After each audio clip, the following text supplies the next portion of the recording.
हेल' लोगोफोर, बे समाव सोलिबाय थानाय कोविड-19 नि थाखाय मुलि ओंखारनायनि सोमोन्दै नोंथांमोननो डिटेल्सै होनो लानाय जादों। दा बाहाय सोलिबाय थानाय गोदान कोविड-19 बेरामनि थाखाय मुलि ओंखारनायनि आराव जानाया गोसारगासिनो दं।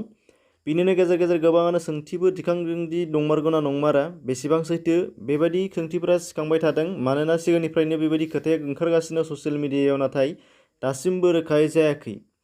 बिनिनो रुस एबा रासियायाव मुलि बानायनो हाबाय होननायाबो गोबां गोसारबाय। बिनि सायावनो दा बिथं होनो लादों नोंथांमोननिसिम। फैदो खोनासंलांदिनि।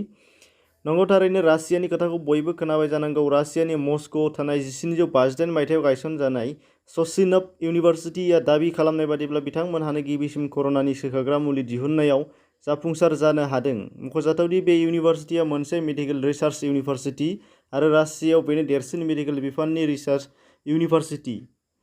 बे इउनिभार्सिटियाव गाहाय मानसिनि देहायाव ट्रायल खालामनायावबो देरहासार जाबाय। कोविड-19 नि थाखाय बे ट्रायल खालामनायाव जुन दाननि गेजेर बाहागोआव जागायजेनदोंमोन गासै 18 सा भलुन्टियार्सफोरनि गेजेराव। बेनिफ्राय नैथि ट्रायलखौ बानायदोंमोन 23 सा भलुन्टियार्सफोरनि गेजेराव आरो बेखौ खालामदोंमोन गेमिली इनस्टिट्युट अफ इपिडेमियल'जि एन्ड माइक्रोबाय'ल'जियाव खालामनाय जादोंमोन। बिथांमोननि भलुन्टियार्सफोरनि बैसोआ गासै 18 निफ्राय 65 बोसोर बैसोनि गेजेरावमोन।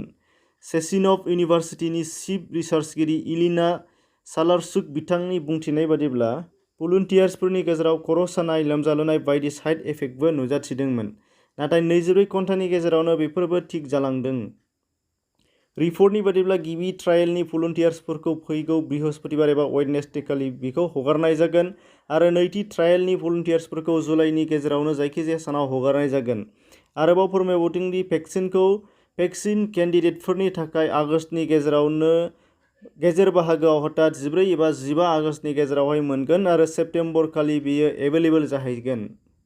फारसेथिं वर्ल्ड हेल्थ अर्गेनाइजेशन एबा हुनि फोसावनाय बादिब्ला भेक्सिनखौ बाहायनायनि सिगां थामथि खोलोब मानसिनाव ट्रायल खालामबावनाया गोनांथार होननानै बुंदों। एसेनोसै, गोजोन्थों।